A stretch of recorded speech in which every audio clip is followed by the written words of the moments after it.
Hello and welcome to the GX Podcast, the world's first podcast focused on government services and their future.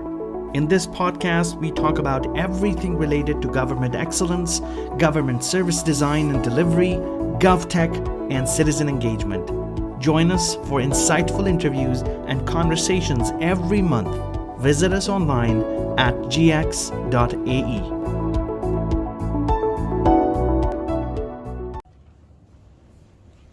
If you need anything, give me a call. I'll just be outside. You can hang here. Yeah, because I'm getting calls, so it might bother you. Okay. How do you pronounce your last name? Menzel? Menzel. Perfect. Okay, so here Enjoy it. Thank you. Okay, 3, 2.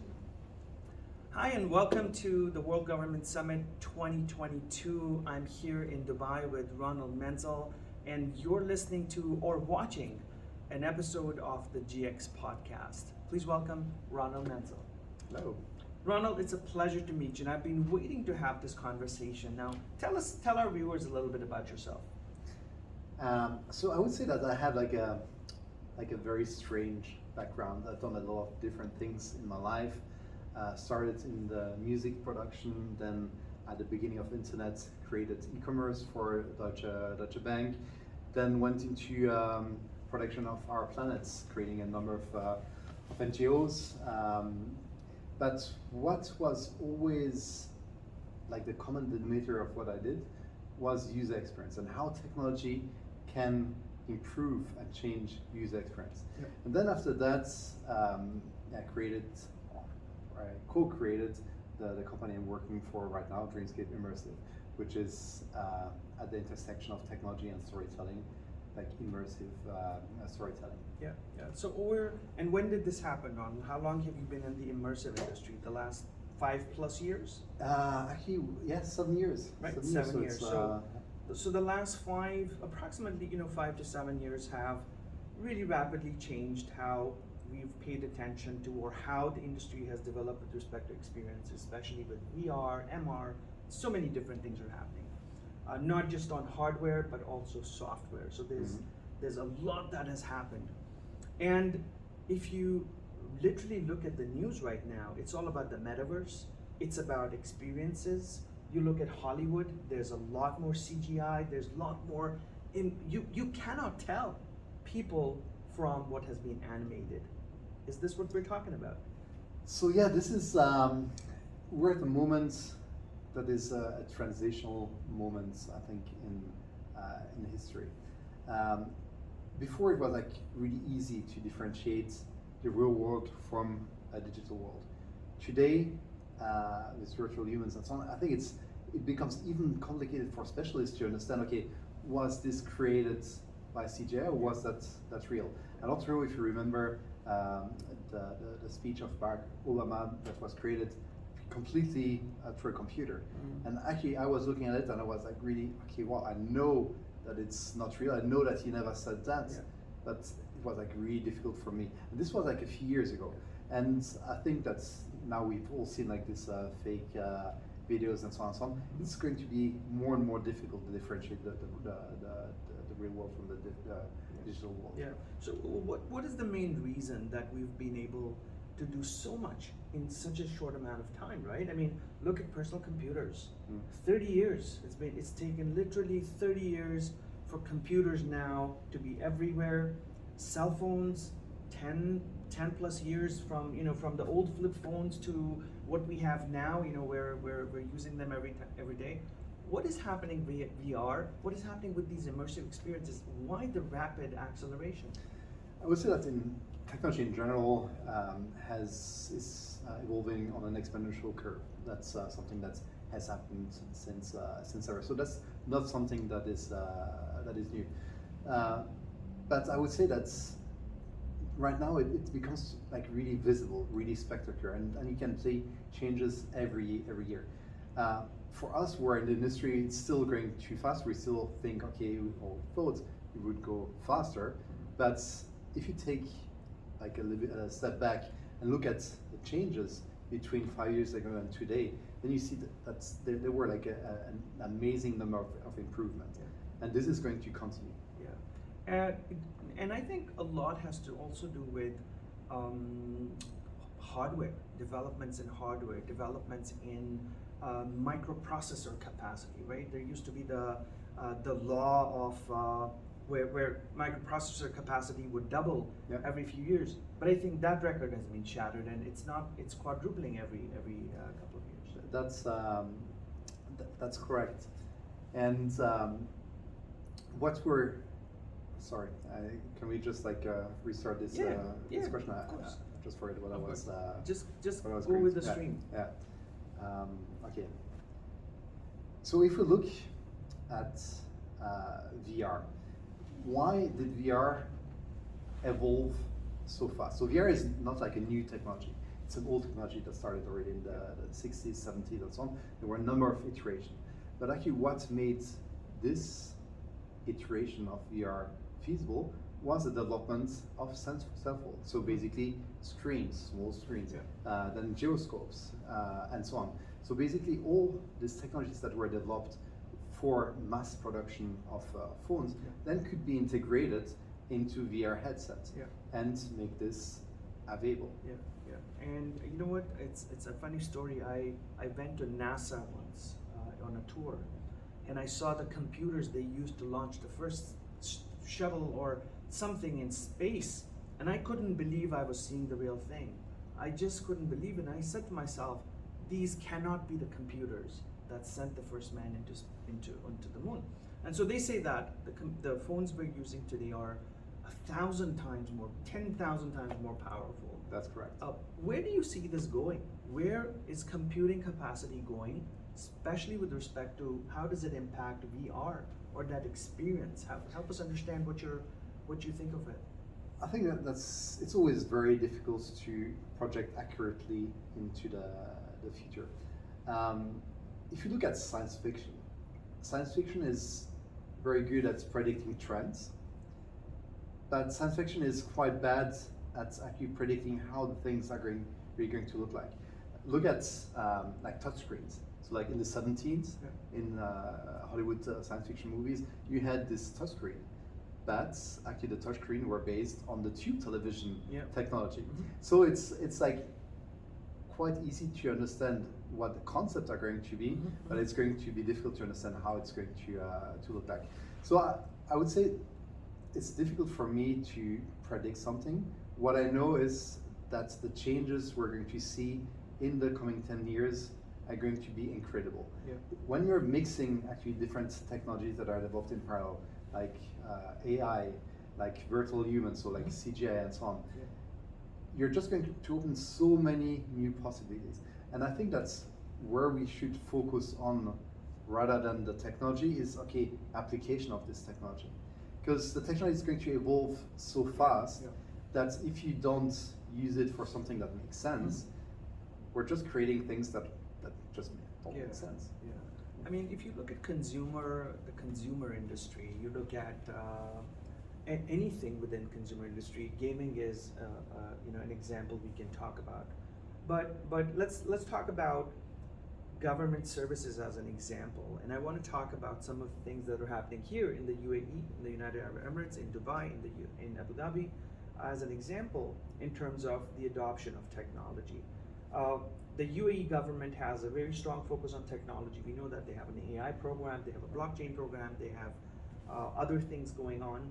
But over the years, they have focused a lot on something called experiences, government experiences, and technology, I believe, will be a big part of enabling that or making it happen. How do you accelerate services? How do you reduce the friction between services and delivering those services to citizens?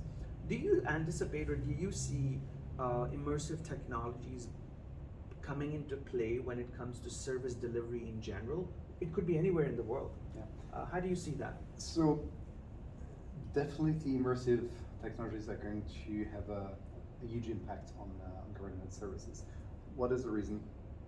The reason, so basically government services, this is a service. So this is basically someone who gives a service to someone else. So this is an interaction. Right now, the interaction are either with real people in the real world, this is one thing, or then purely digital. What is complicated with governments is like all the legacy you have. And so basically, if you want to do the transition between like a massive legacy and something that is using the possibilities of technology, it becomes like super complicated because you have like so many different stakeholders. It just takes time. So today, if we would be able to develop something like a user experience, the government services user experience from scratch, we would be able to do something that is pretty amazing. But this is going to take a lot of time. In the UAE, the good thing, and that's also the reason why they're so advanced, is that decisions are made in a quite central way. So basically, when something is decided, okay, then there is a path towards that. Where I see the biggest application of immersive technologies is basically interaction. So interaction, you're going to have interaction with real people, and that's super important. We should never forget that this is something that's the most precious. But then there are a lot of other things where like AI avatars could discuss with you, could give you a personalized information, could like really help you. And I think that it's going to be this mix between I would say like the productivity and the quality of the relation that is going to be the future. So like what is really important is not to go into one direction or into another direction, but it's going to look at actually where does technology bring the most advancements, and actually where do human people, what could human do to like really increase the quality of the experience you're going to have with interacting with governments. Of course. I want to talk a little bit about how do you see the future evolution of user experience development, and I want to ask you about hardware and software and ask you how do you see that change in the future? In terms of hardware, what we realized is that development of hardware takes time. So this is something that is certain. 5 years ago, we like really dreamt about VR headsets that were much more powerful than what they are right now. But it's just like a normal. This was a hype, and now we're just like in a normal curve of development of hardware. That's something. So at one point, it's going to become something that's going to be as common as screens, and we're going to use a VR headset, a AR headset, a screen, whatever. It's just going to be a mix of devices to display information. So everything needs to become less bulky, easier to use. We realized that this was still complicated to use like a VR headset. You need to put it on your head. You need to plug it into your computer. Then you want to stand up, and so like all this problems. So there are going to be a lot of evolution on the hardware side to make something like really simple as a phone. Right now, it's just going to do the things you want it to do when you switch it on, and you don't need to spend like 5 hours to understand how it works. So that's a normal process, and when like VR is still a niche, we're having 30 million people owning a VR headset, which is like nothing. But when we're going to move from this 30 million to 300 million and to 3 billion people, then actually the progress and the evolution of the hardware is going to be much faster. On the software side, we saw a lot of investments in game engines. Epic raised a couple of billion, and this is incredible thing that's basically what was like a gaming video game company now becomes something that goes way beyond video games. So like the application of CGI, of course, are used in cinema, in video games, but in now a lot of new application in the real world in terms of training and simulation, education, and so on and so on. So this is interesting because I believe that these game engines are going to become like operating systems for our future. Yeah, absolutely. So let's talk about these two aspects that you just mentioned, and I'm really floored because the possibilities of the future, there's so many things that can happen, right? There are many directions we can go into. So let's talk hardware. Do you see hardware becoming affordable? Do you see it becoming maybe as our glasses? Is that something you perceive could happen in the future? Or will it just vanish altogether and we'll have maybe 3D environments, or I don't know. Yeah. So I would say that we need to look at that on different time frames. Of course. So let's start with like a short time frame. So something that is kind of predictable. Let's say the next 10, 15 years or something like this. Yeah, this is going to become a commodity. It's going to look much more like the glasses you have right now, already like the latest iteration of Magic Leap and so on. They start already to get at this level. 5G, cloud computing are going to allow a lot of possibilities in this field. So this is like going to be like a normal evolution. But then, if you ask me, okay, what is it going to look like in 20, 25 years? Are we still going to look through a device to see this digital environment, or are we going to have something that is directly giving an input into our brain, where we're going to just visualize this space?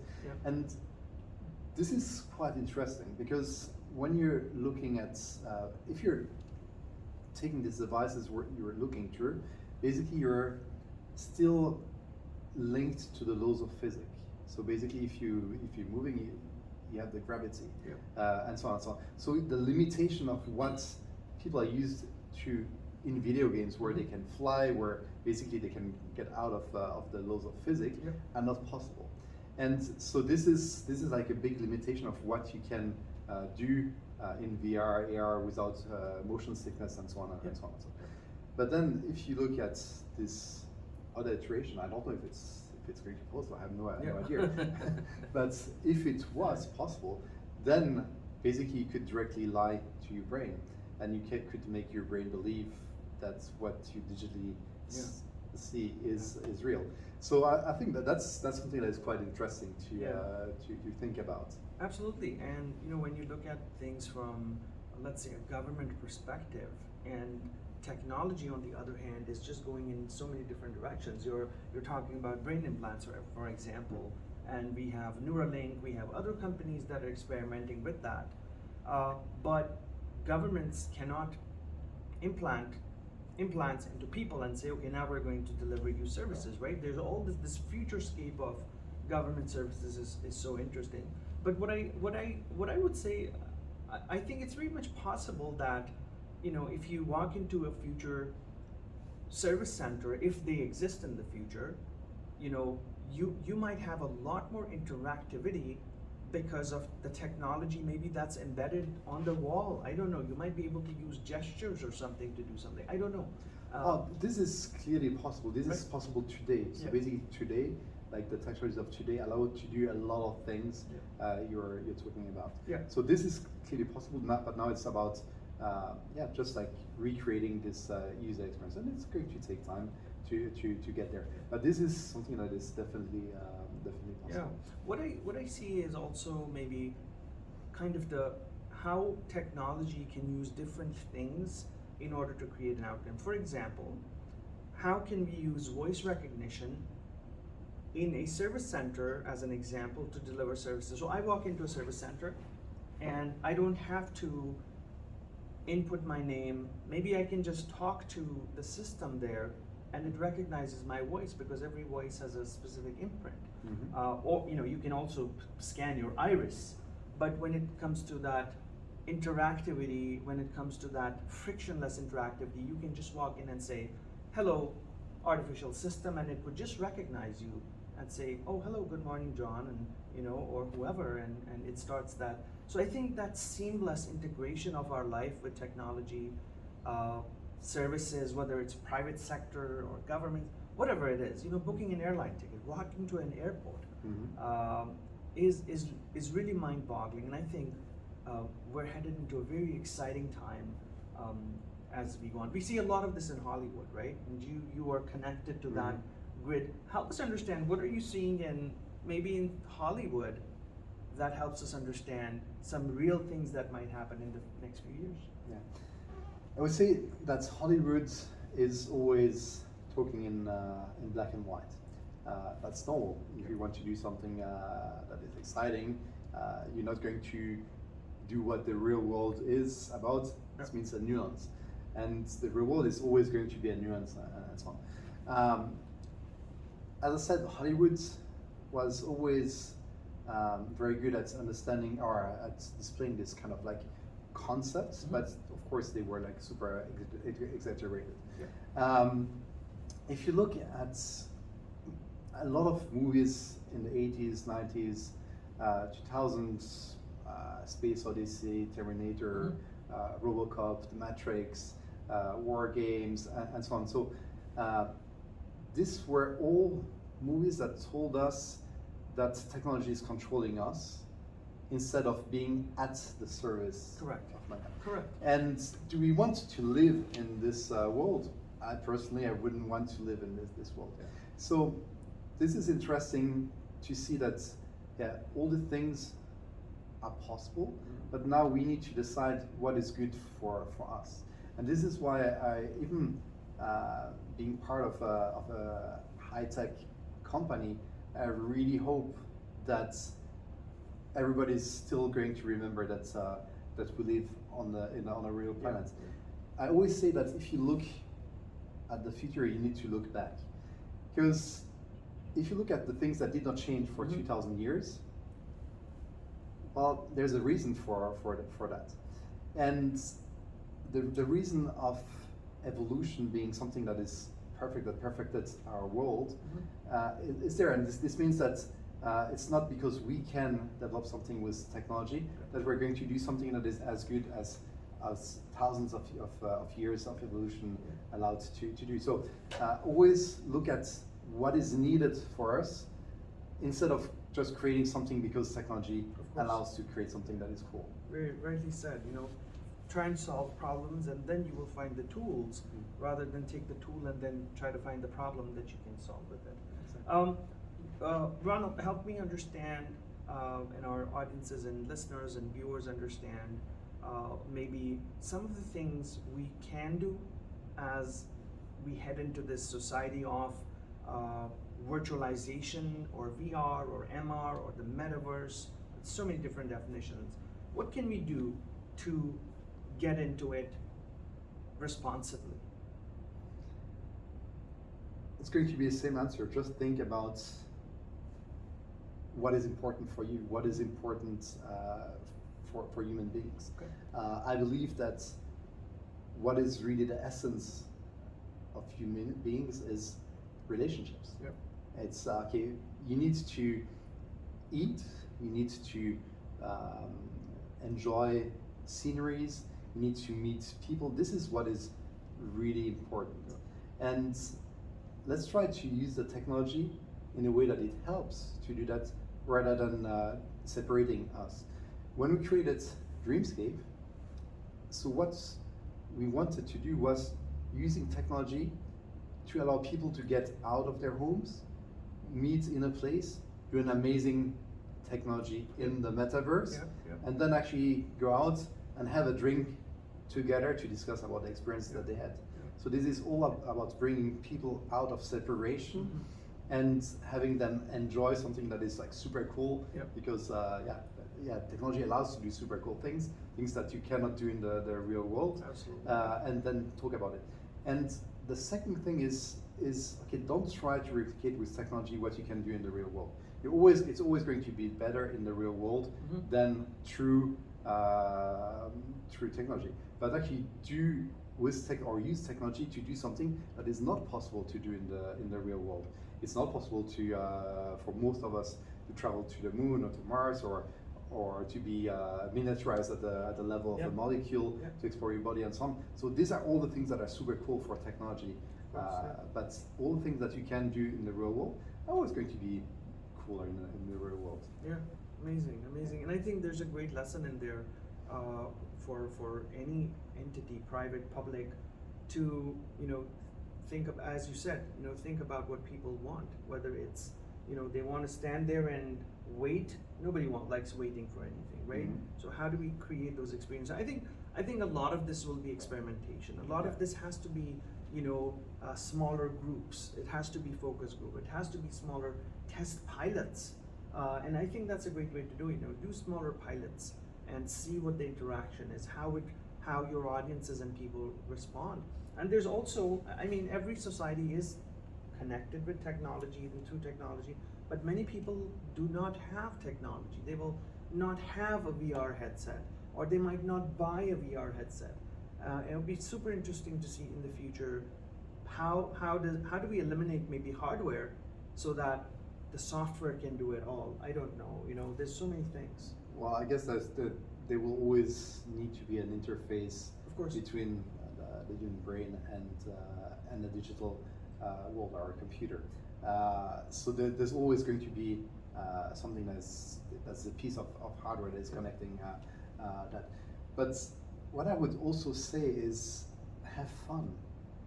Like right now, when I think about government services, it's just like always, okay, that's going to be another nightmare. Yeah. When I'm going to spend like so much time going from there to there to have this and then go back there, and so this is a personal experience. Yeah. It took me like 4 days of back and forth to do like one single document, and I just hated that because nobody wants to.